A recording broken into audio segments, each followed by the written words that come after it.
Kisah Nabi Hud alaihi salam. Setelah peristiwa banjir besar berakhir, Nabi Nuh dan pengikutnya memulai kehidupan yang baru dalam keimanan yang tinggi kepada Allah Subhanahu wa Ta'ala, tanpa gangguan orang-orang kafir. Keturunan mereka kemudian menyebar ke berbagai wilayah yang luas.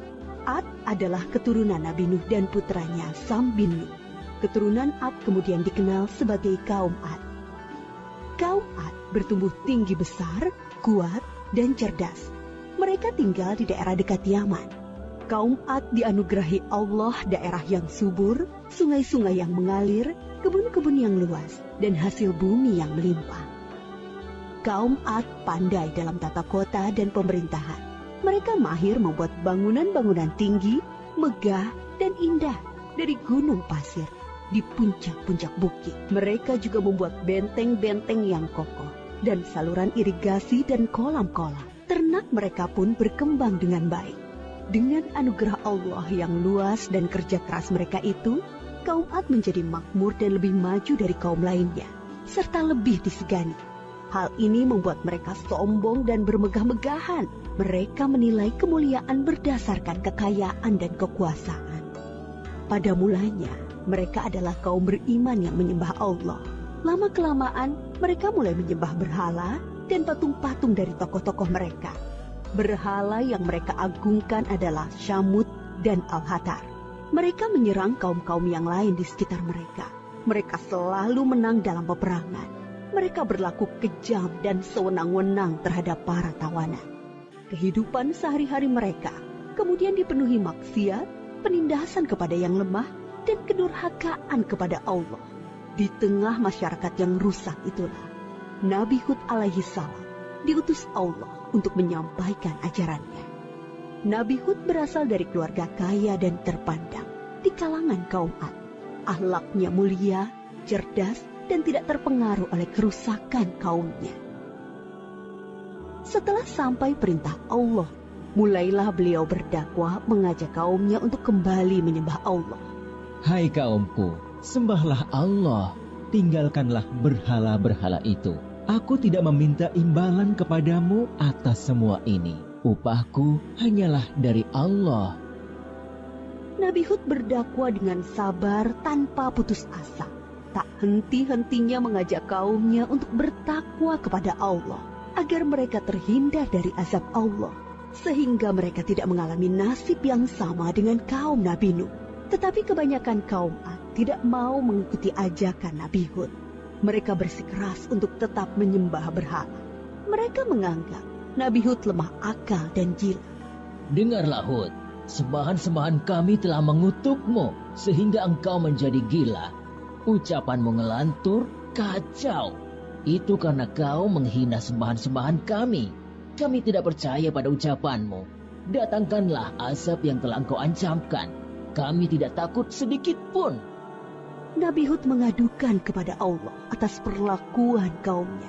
Beliau menyerahkan kepada Allah urusan pembalasan terhadap para pembangkang itu. Kemudian Allah menurunkan musim yang panjang, yang membuat sungai-sungai dan sumur-sumur menjadi kering. Tanaman dan binatang ternak banyak yang mati. Kaum Ad dilanda kelaparan dan kehausan yang parah. Keadaan ini berlangsung beberapa tahun. Nabi Hud terus mengajak kaumnya untuk kembali menyembah Allah. Wahai kaumku, mohonlah ampun kepada Allah.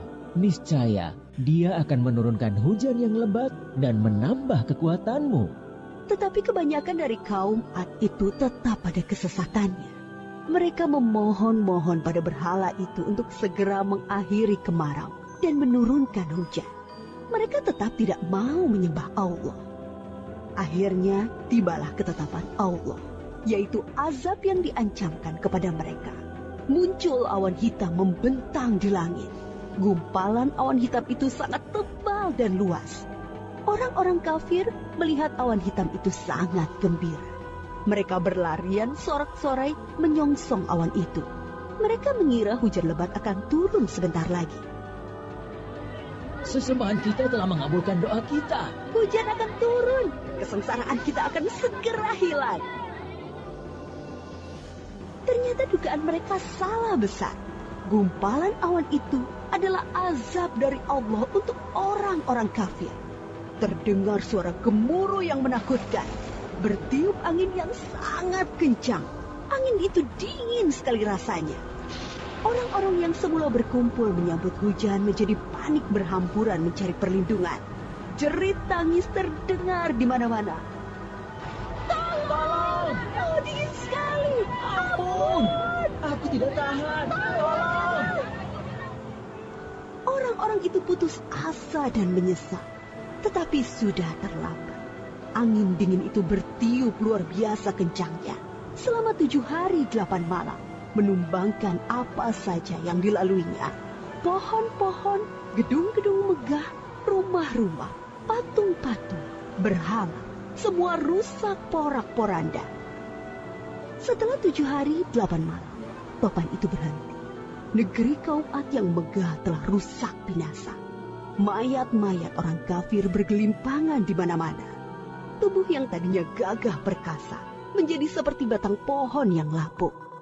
Hanya Nabi Hud dan pengikutnya yang diselamatkan oleh Allah dari azab itu.